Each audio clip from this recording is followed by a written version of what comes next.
ನಾವೇನು ಇಲ್ಲೊಂದು ತಾಜ್ ಮಹಲ್ ಕಟ್ಕೊಡಿ, ತಾಜ್ ಮಹಲ್ ನೋಡಕ್ಕೆ ಆಗ್ರಾ ತನಕ ಹೋಗ್ಬೇಕು, ಬಹಳ ಕಷ್ಟ ನಮ್ಗೆ. ಇಲ್ಲೇ ಒಂದು ತಾಜ್ ಮಹಲ್ ಕಟ್ಕೊಡಿ ನಾವೇನೂ ಕೇಳಿಲ್ಲ. ನಾವು ಕೇಳಿರೋದು ಜುಜುಬಿ ಒಂದು ಮಲ್ಟಿ ಸ್ಪೆಷಾಲಿಟಿ ಆಸ್ಪತ್ರೆ ಕಟ್ಕೊಡಿ. ನಾವು ಸಣ್ಣ ಪುಟ್ಟ ಕಾಯಿಲೆಗೂ ಕೂಡ ಹುಬ್ಬಳ್ಳಿ ಧಾರವಾಡಕ್ಕೆ ಹೋಗ್ಬೇಕು, ಇಲ್ಲ ಬೆಂಗಳೂರಿಗೆ ಹೋಗ್ಬೇಕು. ಅದರಿಂದ ಇಲ್ಲೇ ಒಂದು ಮಲ್ಟಿ ಸ್ಪೆಷಾಲಿಟಿ ಆಸ್ಪತ್ರೆ ಕಟ್ಕೊಡಿ ಅಂತ ಎಷ್ಟೋ ವರ್ಷಗಳಿಂದ ಜನಗಳು ಕೇಳ್ತಾ ಇದ್ದಾರೆ. ನಾವು ಅರ್ಜಿ ಹಾಕಿದ್ದೀವಿ, ಆದರೆ ಇವತ್ತಿನ ತನಕ ಸರ್ಕಾರ ಈ ಅರ್ಜಿಯನ್ನ ಮಾನ್ಯತೆ ಮಾಡತಕ್ಕಂತ ಯಾವ ಕ್ರಮವನ್ನು ಇವತ್ತಿನ ತನಕ ಕೈಗೊಂಡಿದೆ. ಹೌದಾ?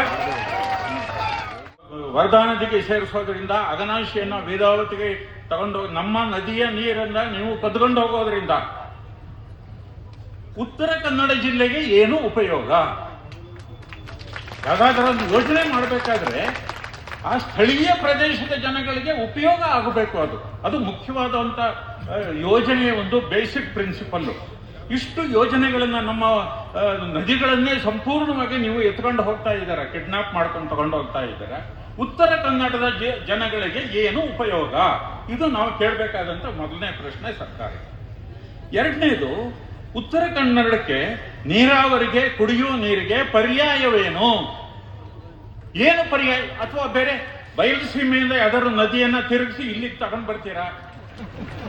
ಆ ಥರದ್ದು ಏನೂ ಅವ್ರ ಮುಂದೆ ಇಲ್ಲ. ಬರೀ ನಿಮ್ಮ ನೀರನ್ನ ನಾವು ಹೊತ್ಕೊಂಡು ರಾಯಚೂರಿಗೆ ತಗೊಂಡು ಹೋಗ್ತೀವಿ ಅಂತಾರೆ ಹೊರತು ನಮಗೆ ನೀರನ್ನು ಕೊಡೋರು ಯಾರು? ನಾವು ಈ ರಾಜ್ಯದ ಪ್ರಜೆಗಳಲ್ವಾ? ಈ ದೇಶದ ಪ್ರಜೆಗಳಲ್ವಾ? ನಾವು ತೆರಿಗೆ ಕಟ್ಟೋದಿಲ್ವಾ? ಈ ನದಿಯನ್ನು ನಾವು ಇಷ್ಟು ವರ್ಷ ನಾವು ನಮ್ಮ ತಾಯಿಯ ತರ ನೋಡ್ಕೊಂಡಿಲ್ವಾ? ಇದನ್ನ ನೀವು ಕಿಡ್ನಾಪ್ ಮಾಡಿ ಯಾವ ಜನಗಳನ್ನು ಕೇಳಿದೆ, ಅಧ್ಯಯನ ಮಾಡದೆ, ನಿಮ್ಮ ಮೀನುಗಾರನ ಪ್ರಶ್ನೆ ಮಾಡದೆ ಎಲ್ಲದನ್ನು ಹೊತ್ಕೊಂಡು ಹೋಗ್ತಿರಲ್ಲ. ಉತ್ತರ ಕನ್ನಡದ ನೀರಾವರಿಗೆ, ಕುಡಿಯುವ ನೀರಿಗೆ ಪರ್ಯಾಯವೇನು? ಇದು ನಾವು ಸರ್ಕಾರಕ್ಕೆ ಕೇಳಬೇಕಾದಂತ ಪ್ರಶ್ನೆ. ನದಿ ತಿರುವು ಯೋಜನೆಗಳು ಅಂದ್ರೆ ಏನಿದೆ, ಇದರ ಕೆಳಗಡೆ ಇರ್ತಕ್ಕಂಥ ಅವೈಜ್ಞಾನಿಕ ಸತ್ಯ. ರಾಜಕಾರಣಿಗಳು ಇದನ್ನ ವೈಜ್ಞಾನಿಕ ಅಂತಾರೆ, ನಾವು ಅದನ್ನ ಅವೈಜ್ಞಾನಿಕ ಸತ್ಯ ಅಂತ ಕರೆಯೋದು. ಅವ್ರೇನ್ ಹೇಳ್ತಾರೆ? ನದಿಗಳು ಸಮುದ್ರಕ್ಕೆ ಸೇರುವುದು ವ್ಯರ್ಥ. ಅಘನಾಶಿನಿ ನದಿ ಇಲ್ಲೇ ಸಮುದ್ರಕ್ಕೆ ಸೇರುತ್ತೆ, ಅಪಾರವಾದ ನೀರು ವ್ಯರ್ಥವಾಗಿ ಸಮುದ್ರಕ್ಕೆ ಸೇರುತ್ತದೆ. ಅದನ್ನ ಜನಗಳು ಕುಡಿದ್ರೆ ಅದು ಸಾರ್ಥಕ, ಅದು ಸಮುದ್ರಕ್ಕೆ ಸೇರಬಾರದು.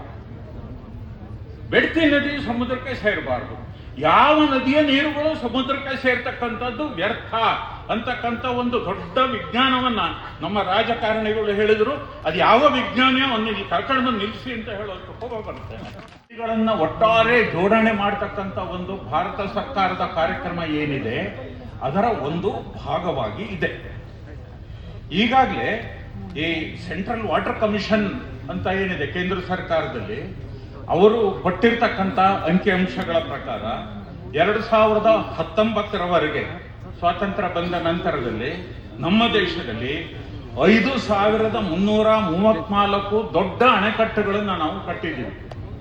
ಪ್ರತಿಯೊಂದು ಅಣೆಕಟ್ಟು ಕಟ್ಟುವಾಗಲೂ ಕೂಡ ಇವರು ಕೊಡೋದು ಒಂದೇ ಆಶ್ವಾಸನೆ, ಏನಪ್ಪಾ ಅಂತಂದ್ರೆ ದೊಡ್ಡ ಪ್ರಮಾಣದಲ್ಲಿ ನೀರಾವರಿಯನ್ನು ಒದಗಿಸ್ತೀವಿ, ಕೃಷಿ ಉತ್ಪಾದನೆ ಸಿಕ್ಕಾಪಟ್ಟೆ ಜಾಸ್ತಿ ಆಗುತ್ತೆ, ಮತ್ತೆ ಪ್ರವಾಹವನ್ನು ನಿಯಂತ್ರಣ ಮಾಡ್ತೀವಿ, ಇತ್ಯಾದಿ ಇತ್ಯಾದಿ ಇತ್ಯಾದಿ ಘೋಷಣೆಗಳನ್ನು ಅವರು ಕೊಡ್ತಾನೆ ಹೋಗ್ತಾರೆ.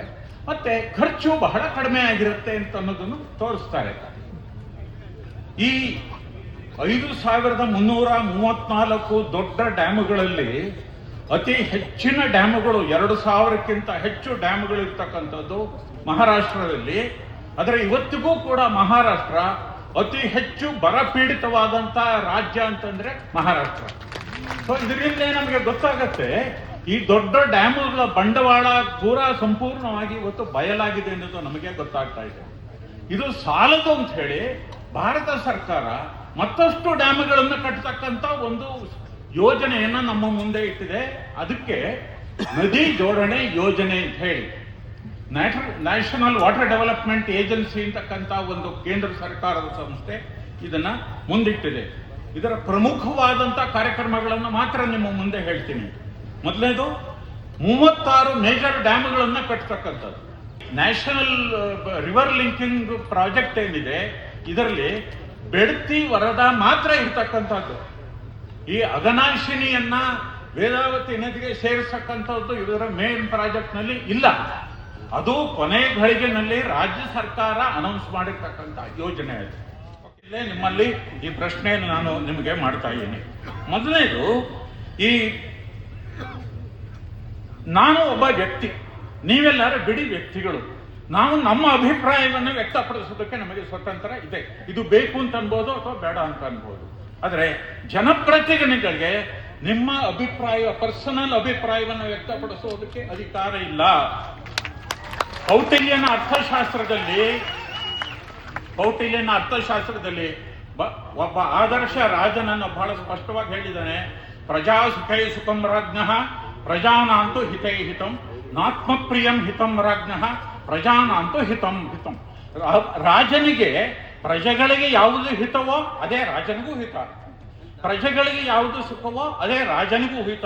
ರಾಜನಿಗೆ ಅವನ ವೈಯಕ್ತಿಕವಾದ ಸುಖ, ವೈಯಕ್ತಿಕವಾದ ಹಿತ ಅಂತ ಏನೂ ಇರೋದಿಲ್ಲ. ಹಾಗೆ ಪ್ರಜಾಪ್ರತಿನಿಧಿಗಳಿಗೆ ನಮ್ಮ ಈ ಪ್ರದೇಶದಲ್ಲಿ ನಿಮ್ಮ ಈ ನದಿಗಳನ್ನ ಉತ್ತರಕ್ಕೆ ಪೂರ್ವಕ್ಕೆ ತಿರುಗಿಸೋ ವಿಚಾರದ ಬಗ್ಗೆ ನಿಮ್ಮ ವೈಯಕ್ತಿಕ ಅಭಿಪ್ರಾಯ ಬೇರೆ ಇರ್ಬೋದು, ನಿಮ್ಮ ಪಕ್ಷಗಳ ಅಭಿಪ್ರಾಯ ಬೇರೆ ಇರ್ಬೋದು. ಆದರೆ ನೀವು ಪ್ರತಿನಿಧಿಸಬೇಕಾದ್ದು ಈ ಜನಗಳು, ಇಲ್ಲಿರ್ತಕ್ಕಂಥ ಸಾವಿರಾರು ಜನಗಳು ಏನು ಬಂದುಕೊಟ್ಟಿದ್ದಾರೆ, ಕೂರೋದಕ್ಕೆ ಜಾಗ ಇದ್ದ ಬಿಸಿಲಲ್ಲಿ ನಿಂತ್ಕೊಂಡು ಈ ಸಭೆಯಲ್ಲಿ ಭಾಗವಹಿಸ್ತಾ ಇದ್ದಾರೆ. ಅವರೆಲ್ಲರೂ ಒಕ್ಕೊರಲಿಂದ ಈ ಬೆಡ್ತಿ ಮತ್ತು ಅಘನಾಶಿನಿ ಯೋಜನೆ ನಮಗೆ ಬೇಡ ಅಂತ ಅನ್ನೋದನ್ನ ಹೇಳ್ತಾ ಇದ್ದಾರೆ. ಆದ್ದರಿಂದ ದಯವಿಟ್ಟು ನಮ್ಮ ಜನಪ್ರತಿನಿಧಿಗಳು ಅಸೆಂಬ್ಲಿಯಲ್ಲಾಗ್ಲಿ ಅಥವಾ ಪಾರ್ಲಿಮೆಂಟ್ ಅಲ್ಲಾಗ್ಲಿ ಈ ಯೋಜನೆಗಳು ಬೇಡ ಅಂತ ನೀವು ಹೇಳಬೇಕೇ ಹೊರತು ನಿಮ್ಮ ವೈಯಕ್ತಿಕ ಅಭಿಪ್ರಾಯ ಅಥವಾ ನಿಮ್ಮ ಪಕ್ಷದ ಅಭಿಪ್ರಾಯವನ್ನು ದಯವಿಟ್ಟು ಹೇಳಕೂಡದು. ನೀವು ಮೊದಲನೇದಾಗಿ ಪ್ರಜಾಪ್ರತಿನಿಧಿಗಳು ಹೊರತು ಆಮೇಲೆ ಇಂಡಿವಿಜುವಲ್ ವ್ಯಕ್ತಿಗಳು. ಅಂತಹ ಜವಾಬ್ದಾರಿಯನ್ನು ನೀವೆಲ್ಲರೂ ಕೂಡ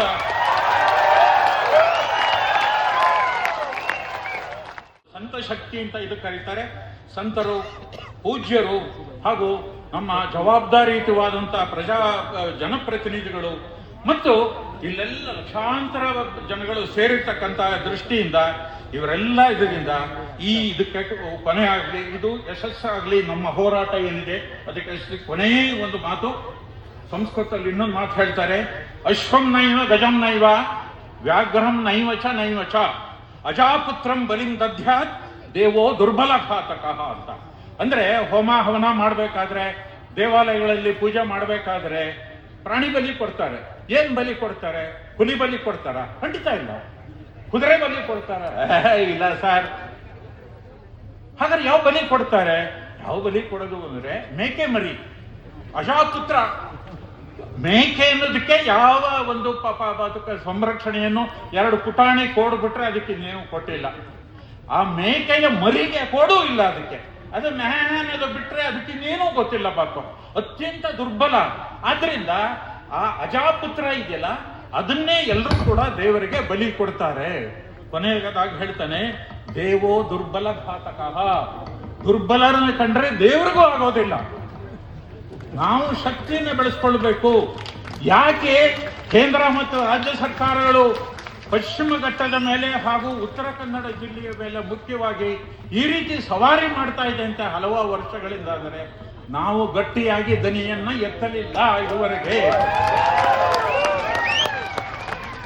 ಇದು ನಮ್ಮ ಸಾವು ಬದುಕಿನ ಪ್ರಶ್ನೆ.